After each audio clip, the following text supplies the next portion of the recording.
Hello dear students, welcome back to my channel physics SPC. Rotational motion का एक question. A metal coin of mass 5 gram, gram में change करना पड़ेगा। देखो data लिख देता हूँ साथ में। M is equal to metal coin का मास रखा है 5 ग्राम, इसे किलोग्राम में चेंज कर ले। चेंज कर दिया, ठीक है। रेडियस 1 सेंटीमीटर है तो रेडियस पे लिख देता हूँ R is equal to 1 centimetre. इसे भी मीटर में चेंज कर लें,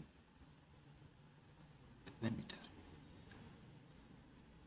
is fixed to thin stick AB of negligible mass S on figure। ये फिगर दे रखा है। ये डिस्क एक तरह से मेटल कॉइन है तो ये डिस्क होगा एक तरह से, कोई मेटल कॉइन है। और ये एक स्टिक है, इसका कोई मास नहीं है, उससे फिक्स है, ठीक है। द सिस्टम, दोनों को मिला के सिस्टम बोल रहा है। इज इनिशियली एट रेस्ट, अगर ये रेस्ट में है तो इनिशियली रेस्ट में होने की वजह से उसकी एंगुलर वेलोसिटी 0 है क्योंकि वो रेस्ट में है इनिशियली, ठीक है। द कांस्टेंट टॉर्क, ये बहुत इंपॉर्टेंट वर्ड है, कांस्टेंट। अगर सोचो अगर टॉर्क कांस्टेंट होगा, वैसे पूछा ही हमसे ये टॉर्क, शायद टॉर्क ही पूछ रहा है, लेकिन ये अगर कांस्टेंट होगा तो I alpha is equal to constant.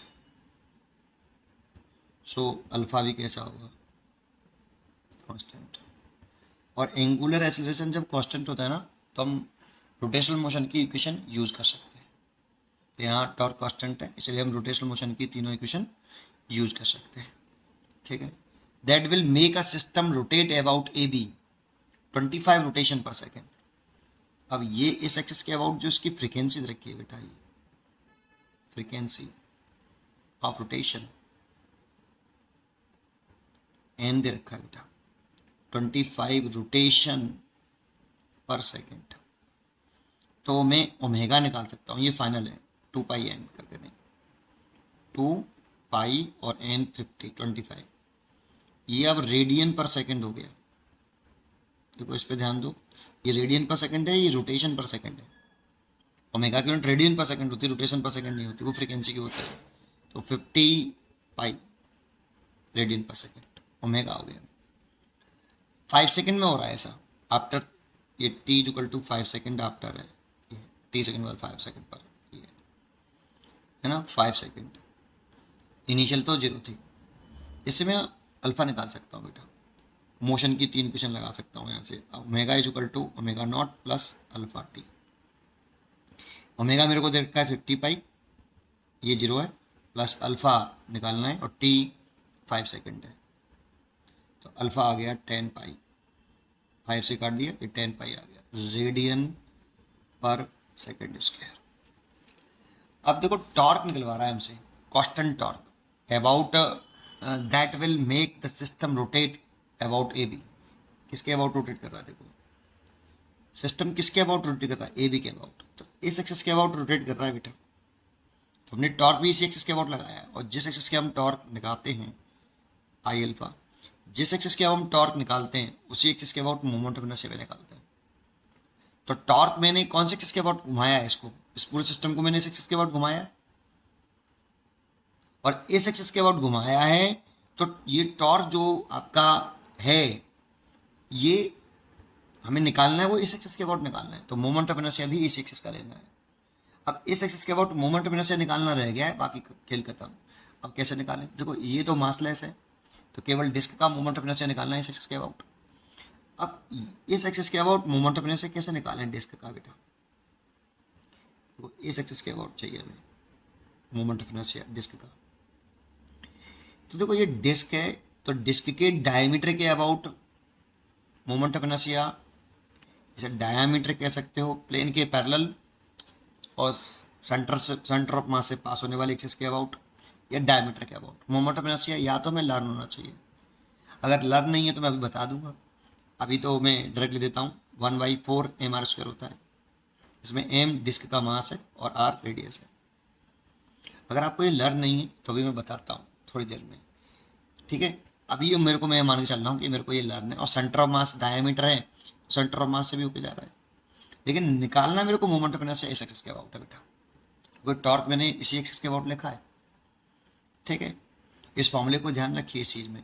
कि जिस एक्सिस के अबाउट टॉर्क लिखते हैं उसी एक्सिस के अबाउट मोमेंट ऑफ इनर्शिया भी लिखते हैं। ठीक है, अब मैं इस एक्सिस के अबाउट मोमेंट ऑफ इनर्शिया निकालूं कैसे? तो पैरेलल थ्योरम आती है मेरे को, पैरेलल एक्सिस थ्योरम।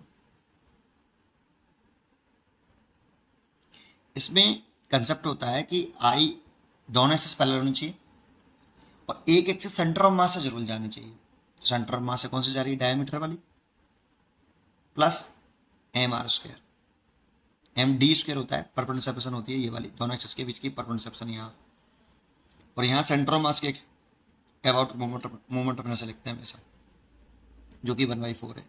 तो ये 1/4 M R square plus M R square, M R square, ये हो गया 5, अगर 4 एलसीएम लेके ऐड करूँ तो 5/4 एम आर स्क्वायर। तो मैं यहाँ टॉय निकालना चाहता हूँ तो इसकी वैल्यू हो गई 5/4 एम आर स्क्वायर। अभी बताऊँगा बेटा, जरूर बताऊँगा इसको, लास्ट में ध्यान रखूँगा मैं, ठीक है। एम आर स्क्वायर अगर आपको नहीं आता है और आता है तो स्किप कर सकते हो आप लास्ट में। अब जिसको आता है वो डायरेक्ट कर ले, इनटू अल्फा। अब बस वैल्यू पुट करनी है, सब मेरे पास है। तो टॉय निकालने के लिए 5/4, एम मेरे पास कितना है 5/1000, तो 5/1000, और आर मेरे पास कितना है 1/100, और स्क्वायर, उसका स्क्वायर हो रहा है तो मैं लिख सकता हूँ, सेंटीमीटर को मीटर में बदलाना, सेंटीमीटर में इधर करना बेटा, इच्छे कर लेते हैं, हाँ बिल्कुल। तो 10 की पावर कितना हो जाएगा? ये 4 हो जाएगा बेटा, एम आर स्क्वायर है ना, तो 10 पावर 4 हो जाएगा, ठीक है। इनटू अल्फ़ा, अल्फ़ा कितना बेटा 10 पाई, एक जीरो से ये एक जीरो कैंसिल कर दिया, तो देखो ये हो गया 25 और ये हो गया 4, और देखो 10 की पावर 2 और 10 की पावर 4, 10 की पावर 6 ऊपर चला गया, 10 की पावर -6 इंटू ये पाई 3.14। अगर मैं इस 25 का इसमें मल्टीप्लाई कर लेता हूँ या 4 का डिवाइड कर लेता हूँ इसमें, तो ये मल्टीप्लाइड और डिवाइड करके जो सॉल्व करके जो आता है, इस पूरे को सॉल्व करके इसको सॉल्व करके जो आ रहा है वो आ रहा है 19.625, 10 की पावर -6। आप सॉल्व करके देखना, इसको पूरे को ये आएगा, तो इसे 1.9625, 10 की पावर -5, एक पॉइंट मैंने इधर सरका दिया है तो 10 पावर के 5 कर दिया है, तो जो अप्रोक्सीमेट है, फिर इसका मतलब इसको मैं क्या ले सकता हूँ, लगभग 2, अप्रोक्सीमेट 2 इंटू 10 की पावर -5 न्यूटन इंटू मीटर ले सकता हूँ। देखो ये, तो इसका आंसर ये हुआ 2 इंटू 10 की पावर -5, क्योंकि ये 1.96 आ रहा है, तो 1.9625 अप्रोक्सीमेटली, यहाँ पर भी 1.6 टन से 5 है, लेकिन 2 के ज़्यादा नियर है 1.6 कंपेयरिंग, इसलिए बेस्ट चॉइस जो होगी वो 2 into 10 power -5 newton into metre होगी। अच्छा, अब लास्ट अपने जो मैंने कहा उसे भी करता हूँ। सर ये डायमीटर के अबाउट 1/4 एम आर स्क्वायर कैसे आया? तो देखो ये डिस्क है, अब एक तो फिर भी याद होना चाहिए, सेंटर ऑफ मास के अबाउट प्लेन के परपेंडिकुलर, है ना। ये मान लो ये डिस्क है और टॉप व्यू है, ये एक साइड व्यू भी बनाते हैं ऐसे लोग, कुछ इस तरह से डिस्क को बना लेते हैं साइड व्यू, और ये सेंटर ऑफ मास और प्लेन के परपेंडिकुलर ऐसे, और मैं ये टॉप व्यू बना रहा हूँ, ये साइड व्यू हो गया, ये टॉप व्यू हो गया, तो ये प्लेन के परपेंडिकुलर ऐसे। इस एक्सेस के अबाउट मोमेंट ऑफ इनर्शिया हमें लर्न तो होना चाहिए भाई, प्लेन के परपेंडिकुलर और सेंटर से पास होने वाले एक्सेस के अबाउट, इस एक्सेस के अबाउट।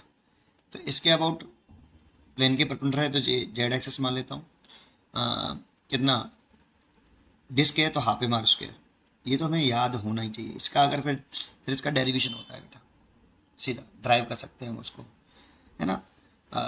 दूसरा एक ये डायमीटर के अबाउट मेरे को निकालना है अब, ये आई डायमीटर हो गया, तो देखो अगर ये डायमीटर है तो जितना मास इस एक्सेस के इस साइड में डिस्ट्रीब्यूट है, ऐसे ऐसे अगर मैं यहाँ पे निकालूं ये डायमीटर बनाऊं, तो ये भी डायमीटर है, प्लेन के पैरेलल है और सेंटर ऑफ मास के पास हो रहा है, ये भी डायमीटर है, तो जितना इस एक्सेस के अबाउट इधर डिस्ट्रीब्यूट था उतना ही सिमेट्रिकली इधर डिस्ट्रीब्यूट है, दैट मीन्स इन दोनों का मोमेंट ऑफ इनर्शिया सेम होगा, तो आई से।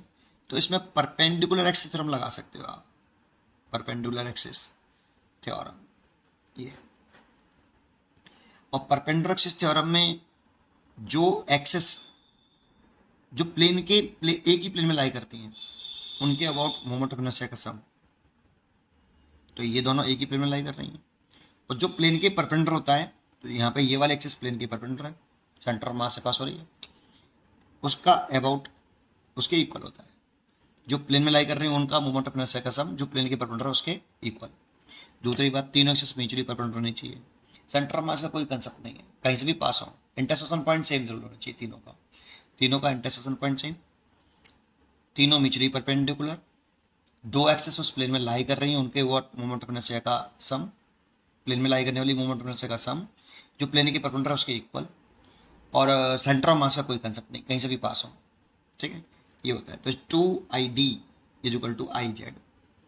तो I diameter is equal to लिखें तो आई जेड की वैल्यू तो 1/2 m², तो 1/2 आई जेड, आई जेड की वैल्यू हाफ, तो 1/4 हो जाएगा। देखो 1/4 m²। ये पहले लेक्चर हमसे किया, लेकिन सर ये कैसे आया, तो उसके लिए तो फिर पूरा डेरिवेशन होता है।